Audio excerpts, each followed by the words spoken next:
It's easy to see the problem when other people do it, but when you're the one who got dumped and mistreated and it makes you emotionally cling harder to this person, it feels like somehow confronting, stalking, tolerating more bad treatment will somehow open this person's heart. And then finally you'll be loved. But it doesn't work that way, does it? This is how complex PTSD can be so devastating. You develop this intense tolerance for unacceptable behavior. The need to get the love that you never got as a kid, it just comes up and starts dominating your perception, taking over your life. All you hear in what this other person says, even when what they're saying is, I'm sorry, I'm not really interested, I don't feel the same way, you see in their actions, there's hope. Wait, there's hope. I can find it. I can work with it. So you end up stalking, arguing, begging, anything just to keep a little bit of hope going. Because the wound you're struggling with can't see that you're totally lovable, but you're trying to get love where there isn't any. And that is a hopeless situation.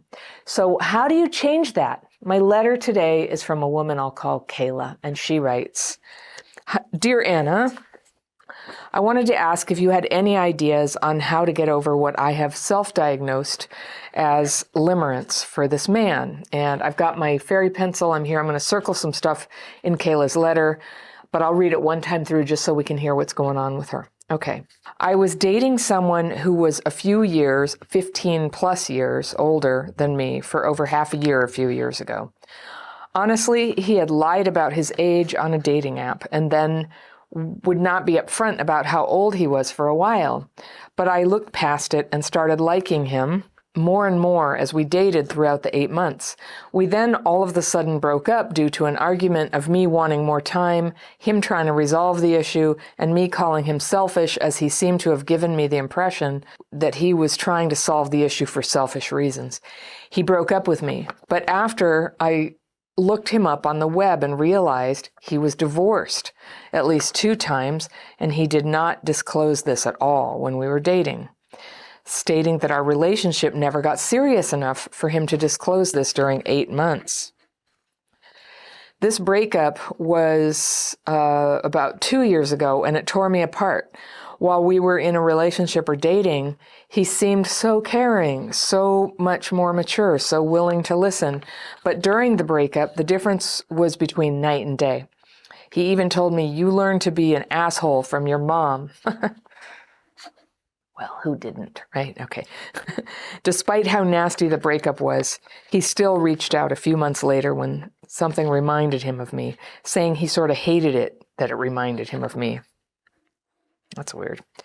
Lately, I ran into him at a coincidental work meeting, and he's been talking to me again. It feels like he's breadcrumbing, wanting to text me through the week for attention, and if to meet with the intention of not dating me, but just hooking up. I only met with him twice after the breakup. He was helping me with one of my side projects for photography, and he was the one who volunteered to help. It feels like he still comes into my life at his own terms and just does whatever he wants. He's constantly wishing me happy Monday, happy Friday, and would text me for hours on Thursday and Friday nights. So I would think he wasn't dating anyone, but who knows? I still think he left me for his ex-wife when he had first broke up with me and gaslighted me into thinking it was my fault for calling him selfish. I had found pictures that when he was on a trip to Hawaii, he had possibly met up with his ex-wife 3 months after he broke up. I found his other Instagram where he had a profile picture with his ex-wife and called him out on it. He then deactivated it, saying it was his ex-wife, but then reactivated it and blocked me. Yet now we are still on talking terms, as he randomly messages me and asks about my life and whether I've gone home to visit my family for the holidays. Despite me painting him as this monster, I'm not sure why I'm still infatuated or wanting a relationship to date him. Last year, or just a week ago, I would keep looking at his social media for more context. After the breakup, I found that he had 2 social medias, one he didn't tell me about, and that he has pictures of his ex-wife as the profile picture. Nothing really makes sense. He had sent me divorce papers during the breakup to argue that he was divorced and to never talk to him again if he sent the divorce papers. Now he is the one usually reaching out, even being the one to wish me Happy New Year last night. I'm not sure what to do, but I really hope I'm not spending most of this new year obsessing in torment over this relationship again. I know with the age difference, it's not even a logical relationship. However, when I do go out with people on dates, I sometimes still miss what me and this ex used to have. Am I limerent for him due to the excessive social media stalking and thoughts about him? What can I do to make this year better? Do I have to stop talking to him and stop hoping in order to finally break this vicious cycle? For additional context, too, I'm a pretty driven person with hobbies and a full-time job. It's not like I don't have a lot going for me. I actually have a lot of hobbies, if I just put my focus to it. It's not like I don't have much going on. However, this relationship or ex-relationship could be the one thing dragging me down these days. I'd appreciate any advice you have to get me through and over this. Thank you. All right. Kayla, I think I can help. All right, let's go through and I'll cover what you told me here. So I see a pattern here. You didn't talk about your past, but I'm willing to lay money that you were neglected as a kid. Your emotional needs weren't met. Your pattern here is very much like how people get when that happens, okay? I wanted to ask if you had any ideas on how to get over. Yes, okay, so you want to get over. You've self-diagnosed limerence, and I think that's the only thing you can do. It's not like it's a medical condition. Nobody else is going to diagnose it. You were dating somebody who was, you say, a few years. 15 years? It's more than a few. More than a few years older than you. You don't say how old you are. And that started a few years ago. He lied about his age on a dating app and then would not be upfront about how old he was for a while. And you looked past it and started liking him more and more. Okay, bing, right there. He lied to you. And I've heard that people lie on dating apps just to get that first date, but if it proceeds into anything more than a first date, to not be telling the truth. I look askance at people who lie on the dating app, but I understand there are reasons. It's just that it went on and on for a very long time, and he still wouldn't be straightforward with you. Very big red flag, just not being honest about who he is, hiding things about himself, and we see this more and more through here. You dated for 8 months. Okay, that's a pretty long time. Then all of a sudden you broke up due to an argument. You wanted more time with him, so I take it he was keeping you at arm's length. You wanted it to be more. He was trying to resolve the issue and you called him selfish. It seemed to you that he was trying to solve the issue for selfish reasons. So I don't really know what you mean. If I had more information about that, I'm sure it would be telling, but I just don't know what that means. So he broke up with you, but afterward, you looked him up on the web and you realized he was divorced at least 2 times, and he didn't disclose this at all when you were dating. And he said that your relationship never got serious enough for him to say that over 8 months. So I agree with you. 8 months of dating and he didn't tell you that he's been divorced a couple times. In theory, the fact that he's divorced and these things are behind him, it's not a huge deal in terms of availability, but this is important to know about somebody. And I'm just wondering, did you ever ask him, have you ever been married before? Did he lie outright? Oh my goodness. So the breakup was a year and a half, 2 years ago, and it tore you apart. While you were in a relationship or dating, you say, you don't even know whether to call it a relationship. And I think if it's not open enough that you know the basics about them, it's not really a relationship. And dating might even be a strong word. It sounds like sleeping together. I don't know. He seemed so caring, so much more mature, so willing to listen, but during the breakup, the difference was between night and day, and he told you that you learned to be an asshole from your mom. I don't know, in fights, people say things like that. I can't really get any special meaning from that. But despite how nasty the breakup was, he still reached out a few months later when something reminded him of me, saying, and if this isn't the least romantic thing anybody's ever said, I sort of hate it that it reminded me of you. So it's almost like you took that as a hopeful sign that he was into you because he hates being reminded of you. I just want to say, my word crap fit, where we fit ourselves to crap, you probably learned it as a kid. But when a guy says that he hates being reminded of you and he's trying to do it as a sort of seduction line, gosh, that's just like classic yucky bookmarking manipulative bullshit. I don't like it. And he was nasty during the breakup. And I think that's interesting that he broke up with you and he got nasty. But what you were basically saying is, I want more of a relationship. And the fact that you didn't tell me more about that, this is what I'm going to like intuit. That you're in denial. There's something that you're not facing yourself. And I'll tell you what it is. I think he has a relationship with his ex-wife. And I get the feeling that one of them filed for divorce and then they didn't go through with it and they're back together. And he was seeing you, hoping it would be a kind of a, rebound, midlife crisis relationship or something. And then it started coming back together and he tried to juggle it, but he wasn't very available. And when you called him on stuff, yeah, your intuition has been going off that you were searching his social media. And yes, that's not cool. And yes, it's a sign of limerence. But the thing is, when you constantly have a feeling that somebody's hiding from you, I don't really blame you for trying to get a clue. Like, what just happened? We had this nice thing and all I said was, I wanted more time. So, spoiler alert, if you ask for more time and somebody just starts treating you really badly, it's not a good relationship or a good person. So that has been established, but just trying to figure out what happened for you here. So you ran into him at a coincidental work meeting and he's been talking to you again. So here's where it's interesting, because the way you talk about it, it's like this thing that's just happening to you. It's almost as if you don't see yourself as 50% of why this is happening. That talking is happening. You're half of that, right? It feels like he's breadcrumbing, wanting to text me through the week for attention, and if to meet with the intention of not even dating you, but just hooking up. I only met with him twice after the breakup. Okay, he was helping me with one of my side projects. So, so there it is. There's your crap fit thing. It's like he treats you badly. He doesn't want time with you. You see online that he's lying about something and has an ex-wife who's on his other social media account is the profile picture and went on vacation with her 3 months after you broke up, right? I mean, I think that's what you saw, honey. I do. I think that's what you saw. And he's lying about it. You know what I think? I think then she dumped him again. And that's why he's sniffing around again. He doesn't seem like a real high integrity person here. So he was helping you with a project. So when somebody treats you badly, I've totally been there, but it's like you think, oh, well, maybe, I need help with this and maybe he'll help me.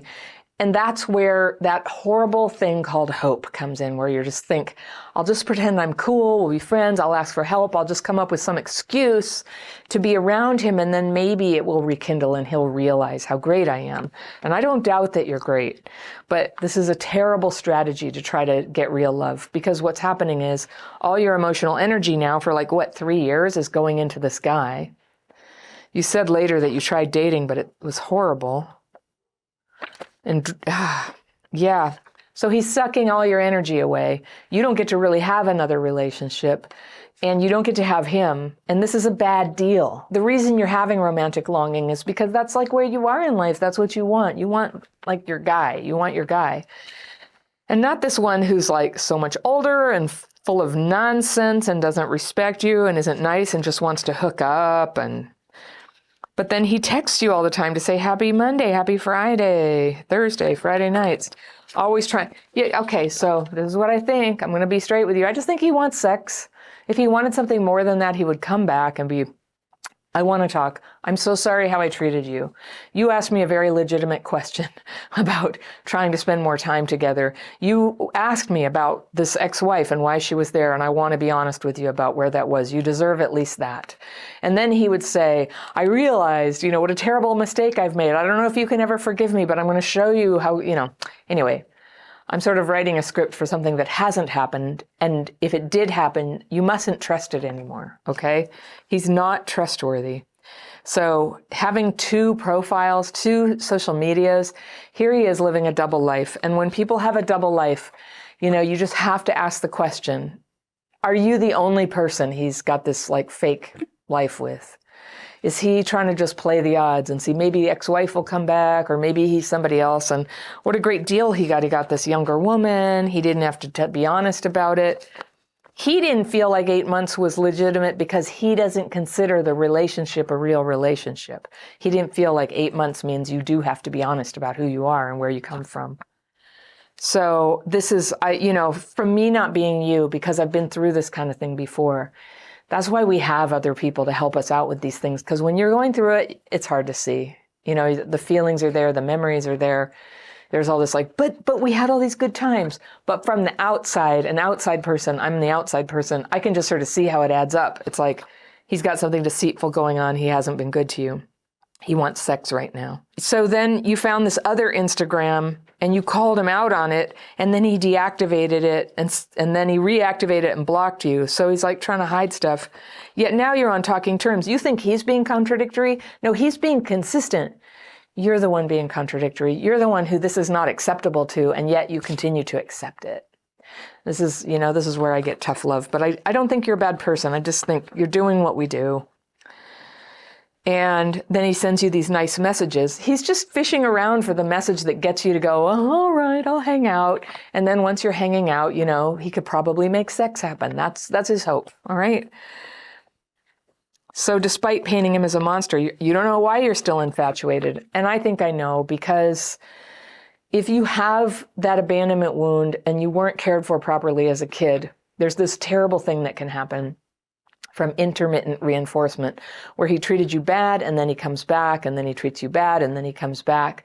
And there's just this brain wiring thing. You can do this to animals even. It's not like you're crazy.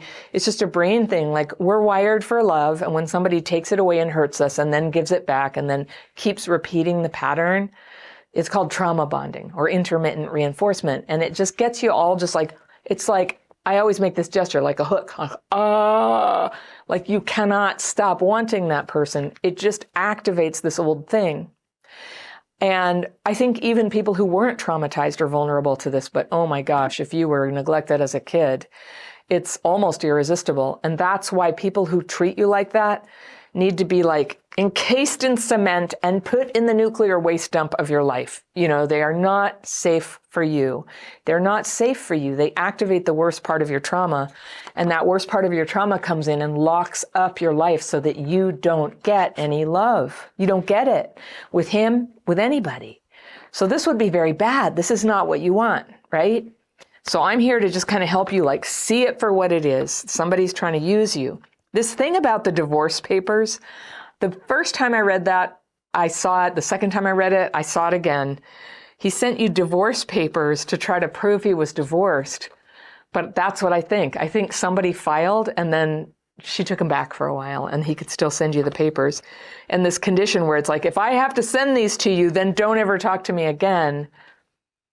Because he was back with her. I'm sorry if I'm just totally projecting here, but that's what your YouTube friends are here for, of just trying to interpret this. And people in the comments section, check me if I'm right. I don't know. Give me your opinion. And then, of course, Kayla, you don't have to listen to any of us because this is your life. So take it all with a grain of salt. But yeah, so he wished you a happy new year last night. And you're not sure what to do. That is just the neglected child's voice. I don't know what to do. It's like, yes, you do. You do know what to do. No love is on its way. There's no love coming. But if you need to get complete with this is what I would suggest you do, is have a direct conversation with him in person if you can, in a public place so that it doesn't turn into sex or anything, and just lay it out there and go, so you really broke my heart some time back, and it all happened because I wanted to spend more time with you. I realized that you had this other profile, and it made me realize that you were perhaps hiding a lot about your life, and I lost trust in you. Now you're trying to come back in my life, and you're trying to send me all these little messages, and I haven't really set up very good boundaries, but I'm not really cool with you coming in and acting like nothing happened.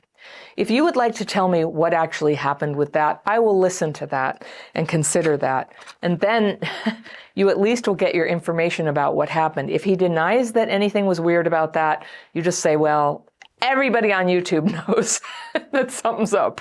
Something's up with that, and you didn't treat me well. No, I'm kidding. You could say something like that, but just don't accept some sort of like brush off or sweep it. Oh, come on, you overreact to everything. You are not overreacting.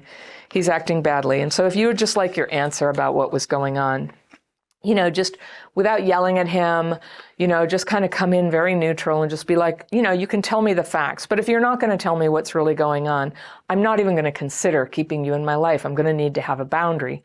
And then even if he tells you and whatever he says about it, I just have a feeling it's probably going to be a lie.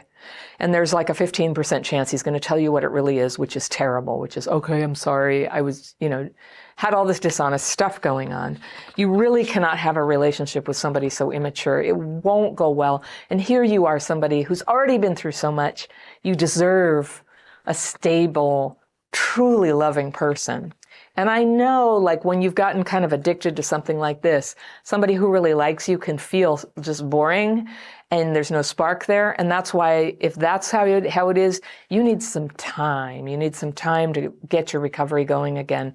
There's a vibrance that comes back when you cut off the terrible influence of people who treat you badly, and you begin to bring good things into your life. You need fun and you need joy. Limerence flourishes when life is boring and sad and lonely.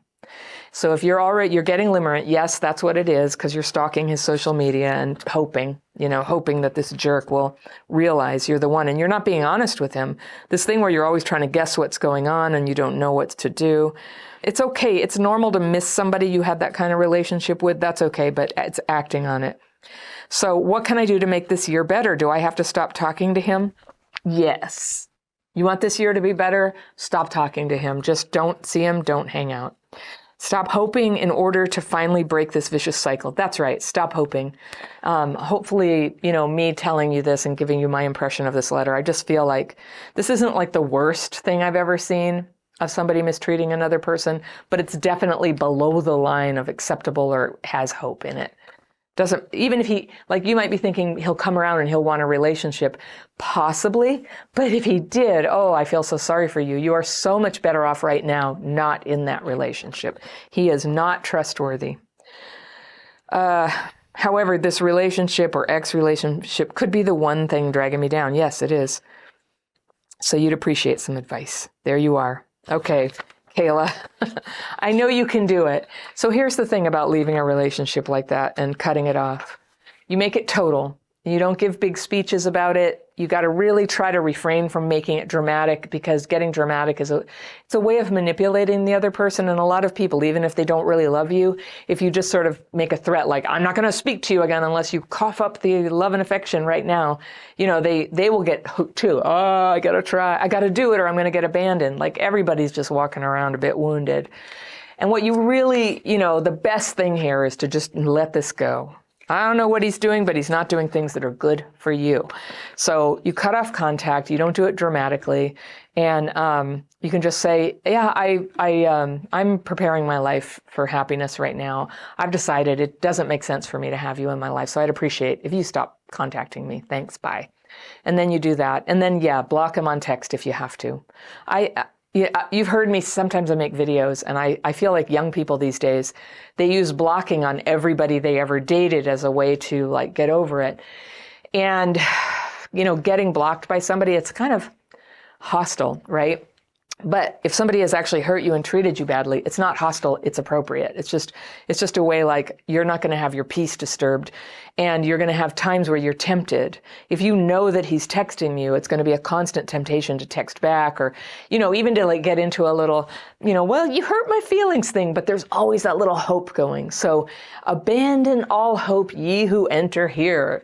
Once a relationship has gone over that tipping point that you're being treated badly, abandon all hope. Hope is our dope. You don't want to get high on hope. There is no hope in this fake hope, but that's basically what limerent object people do. And this guy sounds like he's like trying everything. It's like, would you respond to Happy New Year? How about Happy Monday? How about, are you going to go home for Christmas? Ugh. He's fishing around to see if he can draw you back into his sphere. If he were serious about you, he wouldn't be fishing around. He'd come up and say directly to you, I am so sorry for how I treated you. I realized how incredible you are, and I made a terrible mistake. That's how his speech would begin, all right? So when somebody's just booty calling you, they just, it's just everything but that. That's my opinion. For anybody who feels like your childhood trauma has made you a bit squirrely in the way that you perceive your relationships, I have a quiz you can take, a relationship quiz. It lists 12 signs that trauma may have affected your relationship life. That is on the free tools page of my website, which is linked down below in the description section, along with some other great things that are free, as well as some paid courses, coaching programs. Have a look at that. See if you see something you like, especially the free course, The Daily Practice. That can be a great help when you're trying to make a difficult change in your life, to you have a place to take those difficult feelings and panic attacks and I'm no good and all of that. You have a place to put that. It's very healthy, very easy. You get to manage it yourself. So give that a try if you like. If you love this topic, I've got a video lined up here, and it's about these red flags mean step back from somebody. You might need a reminder. That video is right here, and I'll see you very soon.